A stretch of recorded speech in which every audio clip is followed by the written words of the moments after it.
Hi, everyone, and welcome to Fashion Decipher. My name is Sean Williams, and on this episode, we have a new designer that we're adding to our designer thread, and that's Ann Lowe. If you don't know her name, or you think you have never heard of her name, but you have seen her work, Ann Lowe is one of the designers that I feel that doesn't get connected to the work that she has done. But I do believe that that's changing, slowly, but it is changing. The biography that was written about her called Something to Prove, and that's a book that I read a couple of months back. And it's a very short read, so if you're interested, definitely check that out. But there's also a plethora of information about Ann Lowe online. So if you're interested, please definitely look into looking her up as well as listening to this podcast episode. So let's get into Ann Lowe's, history and how she became a designer. Ann Lowe was born in Alabama in 1898. And she came from a long line of seamstresses. Fashion was something that ran in her family. Her grandmother, Georgia Cole, made clothes for a plantation mistress before she was freed. And her mother, Jane Lowe, specialized in embroidery. Together, all three of them started a dress company in Montgomery.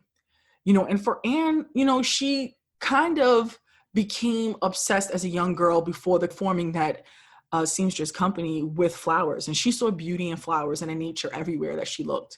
In the neighborhood where she lived, the book says that, she was keen at looking at azaleas and dogwood trees and lilac. All of these things had these beautiful foliage to them, and then you'll see this, show up again in Ann Lowe's work as we go on into the book. I will say that Ann Lowe's skill is definitely part of what got her she was at the time that, her mother and her grandmother decided to form that seamstress company. Just as a kid, she played for hours and hours with the scraps of fabric left behind on the floor of the sewing room where her mother and grandmother worked. And, she spent a lot of her time kind of designing these flowers made from like multiple fabrics that were left on the ground. And she had this ability to make these like gorgeous renditions of flowers that she seen with her eye. And of course, all of them were very different. They weren't alike at all. And they just definitely influenced and became her trademark on almost every gown that she made later on. During the time that they did decide to forge and become this, seamstress company, her mom suddenly passed away when she was 16. And Anne decided to pick up a lot of the commissions that her mother had, which included the First Lady of Alabama. Her skill set and her designs became well known. And, that went on to connect to her. And that's why they wanted to work with her. And a lot like Elizabeth Keckley's story, I know Kim talked about, having to fit in, the O'Neills, who became governor at the time, felt like they had to fit in as well. And, they felt that Ann Lowe's designs would help them do that. They wanted to look like high-class society ladies, and they wanted to showcase that look. And Ann Lowe's designs just definitely helped them fit in with that, this high expectation of grandeur and, style and fashion. So she made dresses for Governor O'Neill's wife and their daughters and other members of Alabama society. And at the time that, she lost her mom, she was able to still forge ahead, even though she was grieving and she had, such a hurt behind her. And she just was able to keep carrying on. And that strength allowed her to start her own business. Her grandmother died, a little after that or so. And other members of the family, helped Anne continue the business in Montgomery. When she was out and about, they seen her as a very stylish young Black woman, just dressed to a T. And that, that was Anne, that's how she dressed. She speaks in the book, it speaks about that she went to a department store in Montgomery. It was like a major department store. And, a woman walked up to her. She was like really noticing her from the background. And, like a lot of Black shoppers, you have this feeling that, maybe this person is following me. Maybe they think that I'm, we've all, Black people have definitely experienced this one way or the other. But, the woman wanted to come up to her and, asked her where she got the clothes from that she had on. And, the woman was a resident of Tampa, Florida. And she was a wife of a wealthy Floridian. I'm not really sure what, she did at the time, but she asked her if she can come and, dress her and her daughters, who were members of Tampa's elite social set, for their wedding. in the near future. Anne was obviously thrilled at this. And she just realized that, I want to do this. This is exciting. This is the next step in her career. It took her out of Montgomery. She realized, though, she was also married and she had a son, and she had a family. And she just didn't want to, leave that or disrupt that. And she wanted to think that, what this decision may affect their lives. So she decided to leave her husband. Her husband was unhappy with their marriage. He wanted Anne not to be a career woman. He wanted Anne to stay at home and raise a child and be a wife and a mother. And even though Ann Lowe tried to do it, it just wasn't in her to do it because her dreams of fashion and what was always calling at her and nagging at her, and she knew that if she dedicated her time, she couldn't let it go. So she left her husband, took her son, and headed a train for Tampa. She threw caution to the wind and just went. A lot of times in these books that you read, a lot of people do this courage to step forward in a way that they never have done got them somewhere that they have never been.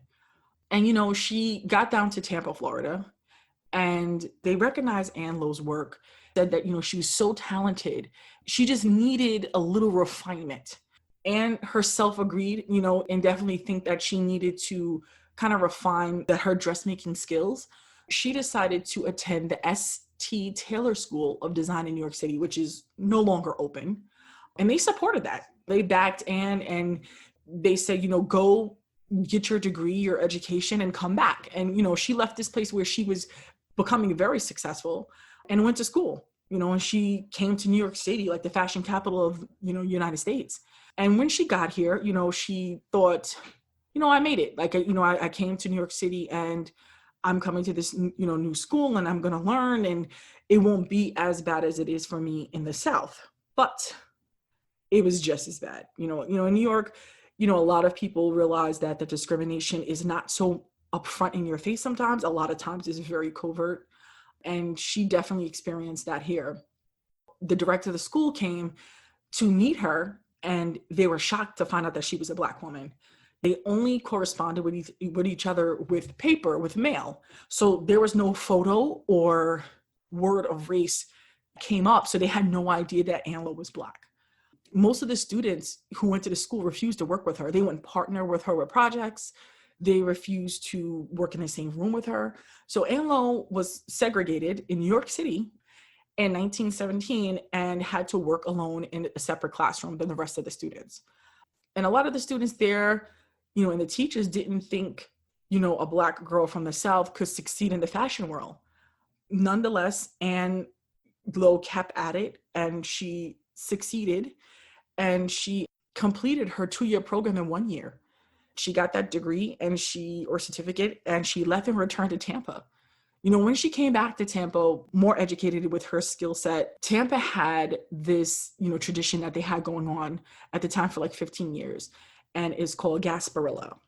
With Gasparilla, women would dress all up. It was like this huge celebration, and decided to show off some of the things that she had learned in her year of study. And she came back, and here was this woman, dressing all the women from this time. And what's interesting about it, like the museum in Tampa has some of the dresses, I want to say a couple of dresses that Ann Lowe designed for the Gasparilla. It's interesting to see some of that, because you could see some of her technique. I think it's also in 3D where you can move the dress around. So it's interesting that some of her work is still there. Like this is a part that I didn't know at all. And it is here that she found, back in Tampa, she found, a new love. She remarried to someone, and, her son and her was living with him. And unfortunately for Ann Lowe, love just did not work for her. A lot like the first one, the husband didn't want a working woman. Ann says, my husband left me. He said he wanted a real wife, not one who was forever jumping out of bed to sketch dresses. So although she was excelling so well at her career, her love life just was not good at all. And she just persevered. She just kept at it. And she was excellent at designing and producing all types of clothing. But it was really in the ball gowns and the gowns for cotillions is where she flourished the most. And it seemed to be the part where she had this special touch with those types of gowns. And with the Gasparilla approaching every year, wealthy people who wanted to attend approached Ann Lowe to make their dresses or clothes for them. And, for many years, Anne made dresses for people who attended, the wealthy people who attended Gasparilla. They also said, one of the wealthy social elite said, if you didn't have a dress by Ann Lowe at Gasparilla, you might as well stay home, because they were all beautiful dresses and they were all designed by her. Speed Forward, the book talks about in 1965, a Tampa Tribune article paid tribute to Anne. It says, any woman that worn her creations 40 years earlier was still raving about them. She just was an incredible designer. And, ladies would recall their Anne Cole dresses, in great detail.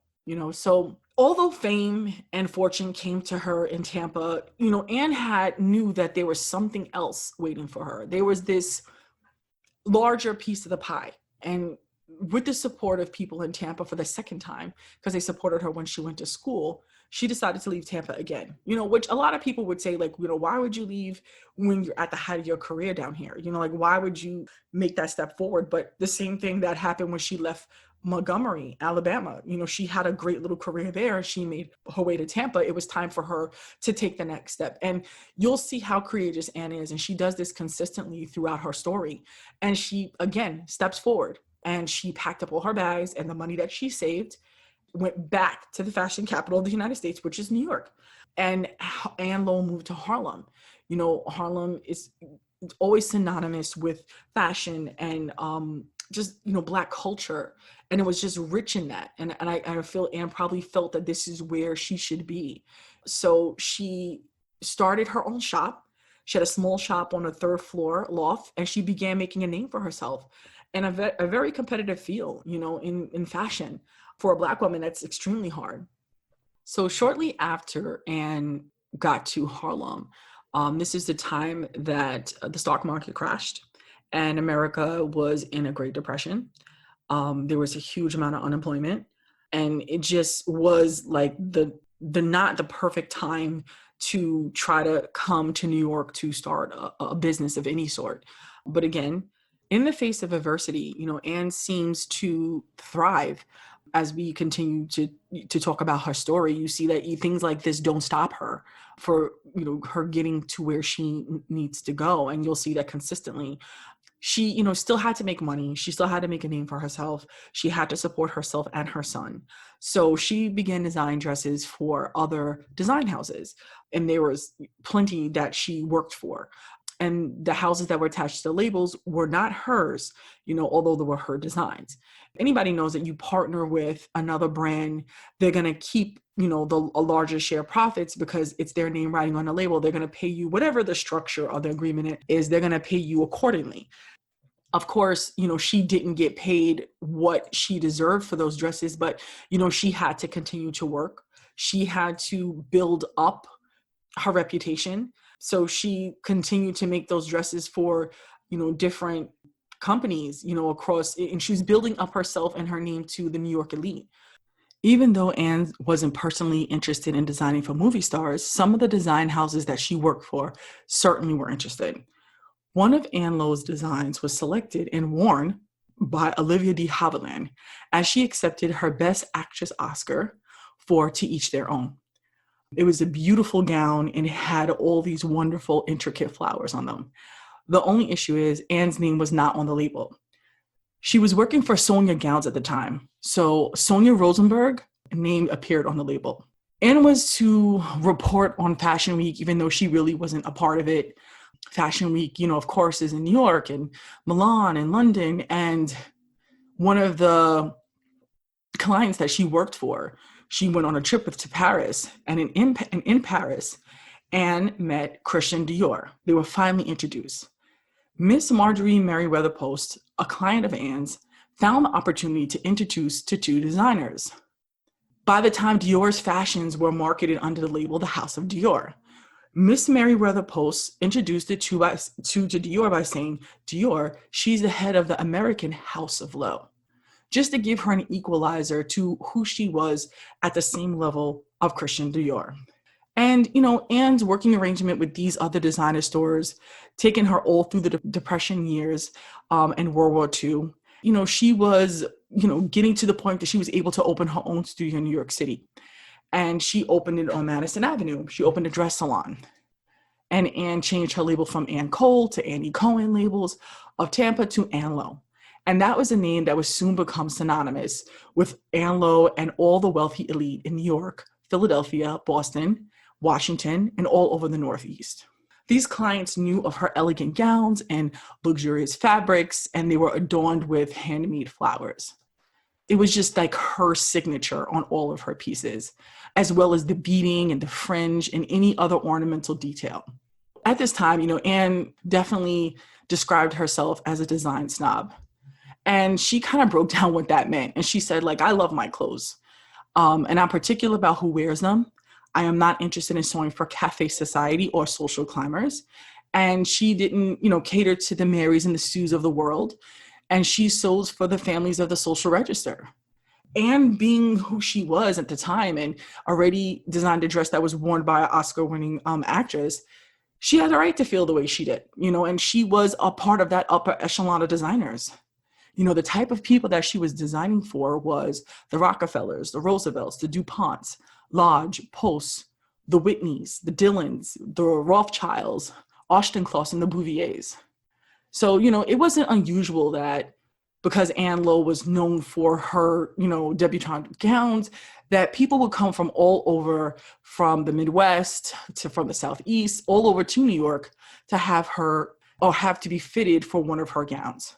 She began to design clothes not just under her name, but under other houses' name, because she had to be paid in order to, of course, pay rent, and she had a son to feed. She had a son to feed.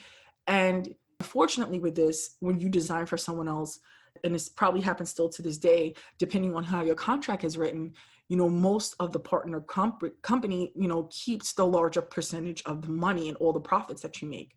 And although she was like, okay, this is me paying my dues, she knew that, this was a stepping stone for her, and she had to make a name for herself. She had to put herself out there, and she felt that at some point her name would be on these labels.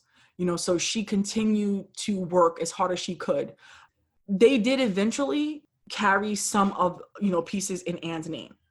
Anne just was, working consistently hard and really felt that if she can get to a place that she needed to be, she would do so. So, of course, in New York, it had its, it has Fashion Week. Fashion Week is also held in Paris and in London and in Milan, and of course, Anne, being an unknown, wasn't really asked to participate in any of these fashion weeks. But she was asked, like, why come to New York? And she just knew, when she said, I knew if I ever came to New York that she would make it. So, even though she wasn't where she needed to be, she had this feeling and she went with it. And Anne preferred, as we talked about before, she preferred like the big gowns, and she wanted to do the big cotillion dresses. But she knew when she was designing for other people, she couldn't do what she really felt was like at her heart, at her core. So she had to make the dresses that they asked her to make. They were more like, at the time, the style was more long and slim and in synthetic fabric, and not the billowy dresses that she was used to making. And it was through these connections, Anne made the absolute dress of the time. It was with Lee's sister. And we all know her as Jacqueline Bouvier, or Jackie Kennedy, or Jackie Onassis, or Jackie O. Ann Lowe made her wedding gown on the day that she married John F. Kennedy, a senator of Massachusetts. And the dress that has been photographed everywhere, this dress is just world renowned. It's just that no one knew a Black designer named Ann Lowe made it. And it was for years. The book says that Janet Auchincloss wanted her daughter's wedding dress to be elegant fairy tale ball gown, but Jackie herself didn't. Jackie Kennedy didn't want to have this big ball gown dress. She just really wanted a more sleek look, a more refined, modern look of a gown, but that's just not what her mother wanted. And it says, there's an article the book refers to in December 12th, 1964, an issue of a Saturday Evening Post, seems to refuse his version of the design of the wedding dress. In the article it says that Anne remembers that Jackie, when describing what she wanted for a wedding dress, said she wanted a tremendous dress, a typical Ann Lowe dress. So there's like refuting stories on both ends of what she actually wanted or who actually wanted it for Jackie. But nonetheless, this dress that we all know today that Jackie O wore for, marrying John F. Kennedy was this short sleeve wedding dress made with yards and yards. I think it was 50 yards of ivory silk taffeta, and they had interwoven bands of tucking formed. The book says like fitting hugged bodice at the top. So if you remember seeing the photo of the dress, it has like a tight top and it just like poofed out, as most of the dresses that Ann Lowe made when she did debutante gowns or cotillion dresses, that's just kind of what she did. And it had a portrait neckline. And it was inside the skirt. The book says it is inside the long bouffant skirt that the intricacy of designs that stood out. It had all these interwoven bands of tucking that was similar on the bodice, but they formed these large circular designs and they floated around the skirt. And these things became so eye-catching. You saw them and they stood out, even though it was this one whole color, but the designs kind of stood out to you. And they had tiny wax flowers tucked discreetly, around the skirt. What people don't know about this dress, like the story about this dress, is right before the wedding party, disaster struck, and true form of Ann Lowe, the strength that this woman had. 2 months, she was preparing to make this dress. She did all this intense work with her team. And finally, the dress was completed in less than 2 weeks before the wedding date. Anne and her assistants could relax, and they hoped that they had captured the essence of what, Jackie O wanted and her mom wanted. But unbeknownst to either one of them, there was a waterline break at Anne's studio, and it spewed gallons of water upon all the completed bridesmaid dresses, including the wedding dress. So all the wedding party dresses were ruined. When Anne found this out, she knew that she needed to have finished this, and disaster or not, she was a perfectionist, and this was not going to stop her from making this dress. She allowed herself, in the book it said, she allowed herself to cry for a short period of time, and she attacked the problem. I identify with this because I'm just a solution-based person. I'm all about getting the job done and all about finding a solution. So I can respect this in her. So she only let herself cry for a short amount of time. She went out and she purchased more fabrics and hired extra help to assist her. And they were already exhausted because you think about it, 2 months, they've been working on this dress nonstop, and the bridesmaids dresses, it's a lot. And they had to get in this short time. So they worked together the whole day and into night, and they recreated 10 dresses, what they had spent 2 months of creating. And they did this in such a short period of time. They got it done, and the book references another book by Rosemary E. Reed Miller, and she was the author of the book, The Fabric of Time. And that's not available on Amazon. I tried to, the paperback is, but the Kindle version is available. So if you're interested, check that out. Rosemary E. Miller and Anne's niece, Dr. Lenore Cole Alexander, tells the story of Anne arriving at the front door of the estate. When she got there to deliver the dresses, she was told to go around to the tradesman entrance. Anne is said to have remarked to the person who opened the door. She said, if I have to enter by the back door, the bride and the bridesmaids will not be dressed for the wedding. And then, of course, they open the door, to the front of the estate. And the wedding dress cost her $500 in 1953. And by the time Anne had purchased all the fabrics and paid the rent to her studio and all her assistants and extra help she had after the water break, she came to realize that her profit ended up going to everything that happened after the disaster. She lost all of it. For something that she was supposed to make over $700,000, she ended up suffering a $2,000 loss. She never mentioned it to the Austen Claus and the Bouvier or the Kennedy families, but in time, they all found out. Anne just felt in the back of her mind, she had this confidence that anyone wrote anything about the dress, that Jackie O or Jackie Kennedy wore, especially after becoming the first lady, and mention her name, it would help her out and she could come out of this debt. She wouldn't be as hurt as she was when it came to finances. But of course, it didn't work this way. Anne read, in the book, it said that Anne read an article in the Ladies' Home Journal in 1961, and it characterized Ann Lowe as a colored woman dressmaker, not haute couture. And that devastated Anne, of course, and it devastated her enough for her to write The First Lady on April 5th. She never received a response from Jackie Kennedy about it. She never heard about it again. And not having her name mentioned as the person who designed the dress really hurt Anne's career. She couldn't have taken off the way she could have, or, could have went into the black with her finances if her name was mentioned. So it hurt her in more ways than one, just not mentioning who designed the dress.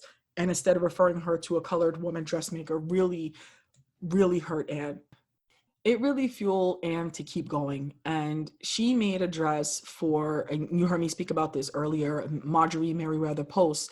She was the heiress to the Post cereal company, and which was later named to General Mills. She ended up designing a dress for her. The dress that she wore was in a formal portrait by painter Douglas Candor, and she chose to wear an Ann Lowe gown in 1952. So she kept at it, even though, life had this way of consistently, hurting her and sometimes not getting to where she felt that she needed to be. People who knew Anne knew that she was just like this really nice woman. And I guess they wanted to see her get to where she had to be as well. And they tried to help as much as they could, but not helped her enough. And, Anne moved on. The only problem with Ann Lowe, she just allowed people to consistently lowball her for her creations. They often talked her into lowering her prices even further than what they already are. They're already a low amount in comparison to what they would have paid if they got couture or anybody else designer brand. But, she never, the book says, never seemed to consider the difference between what it cost to make the gown and what, the design, and then what she charged for. She didn't add those things up in her time.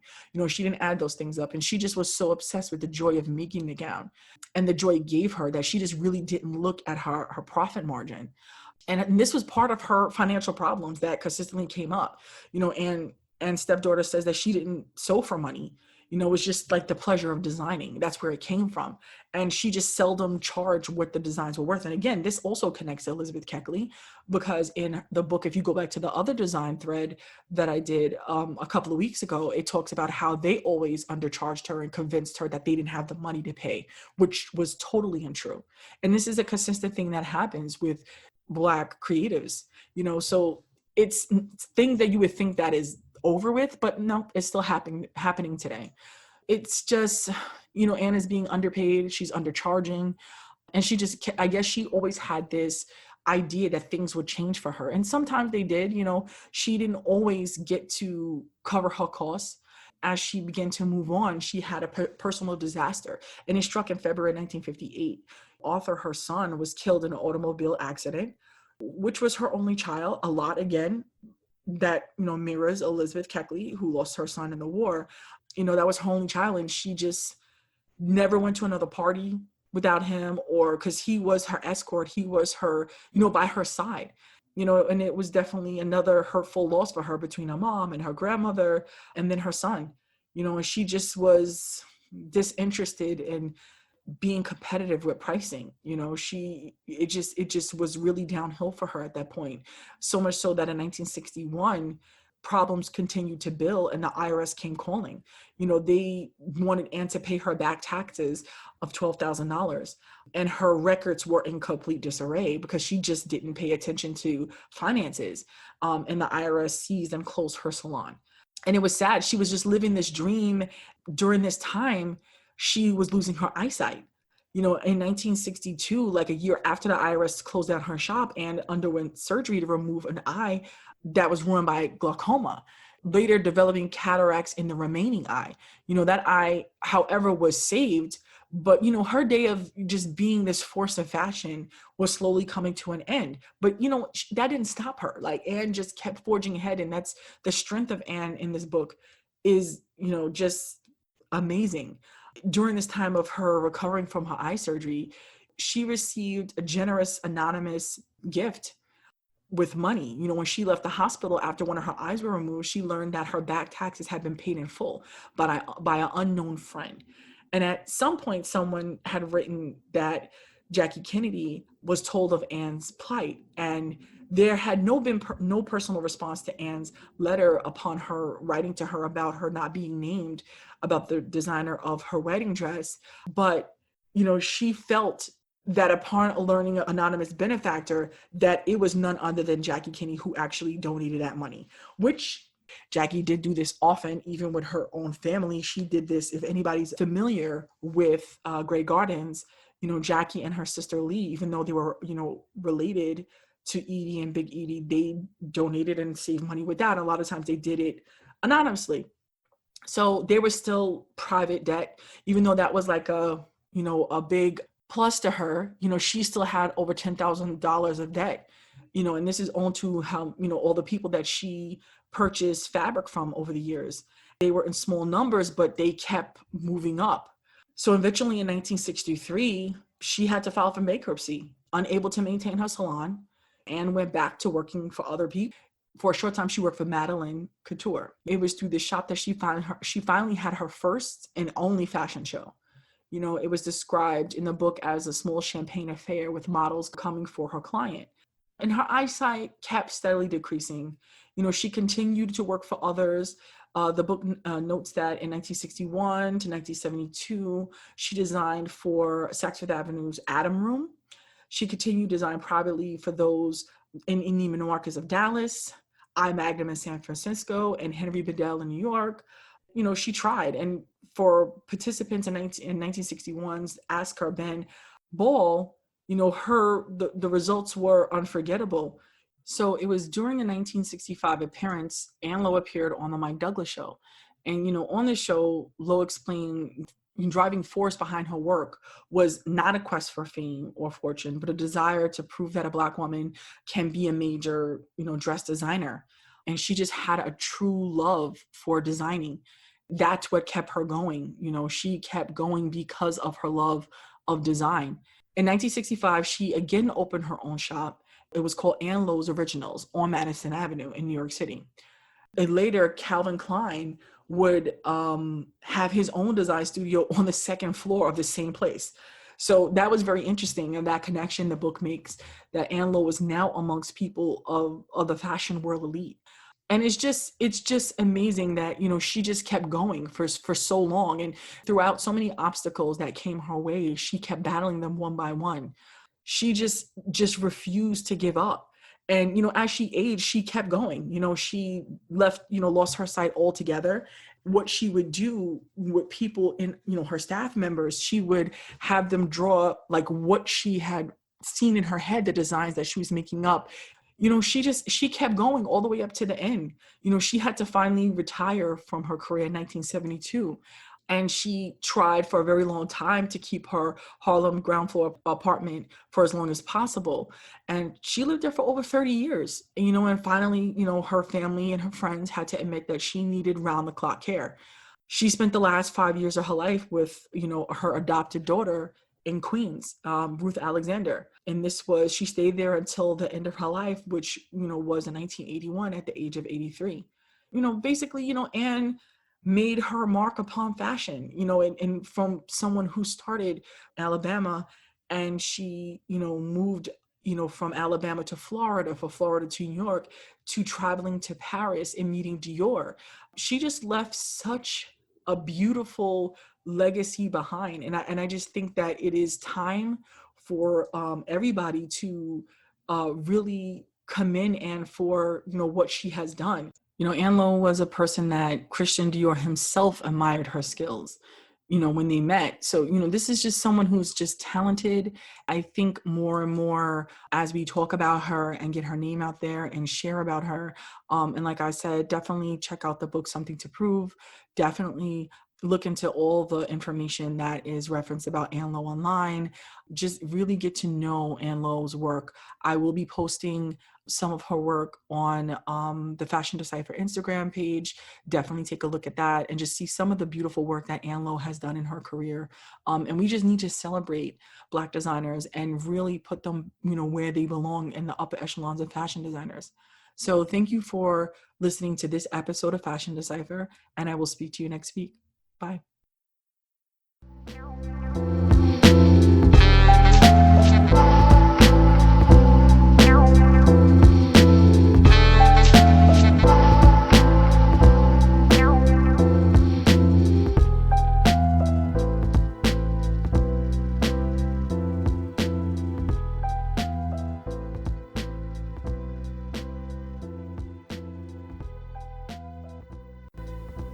Hi guys, it's Sean. Make sure you visit our website, fashiondecipher.com, to get a visual on what we're talking to you about. Check out pics from events, of guest speakers, and exhibits. If you miss anything we post, you can visit our archives page. Also, while you're there, hit that subscribe button, leave your email, and if you like, a comment. Tell us what you think or what you would want to hear on an upcoming episode. Don't forget to follow and friend Fashion Decipher on social media. Check out what we're up to. Speak with you next week.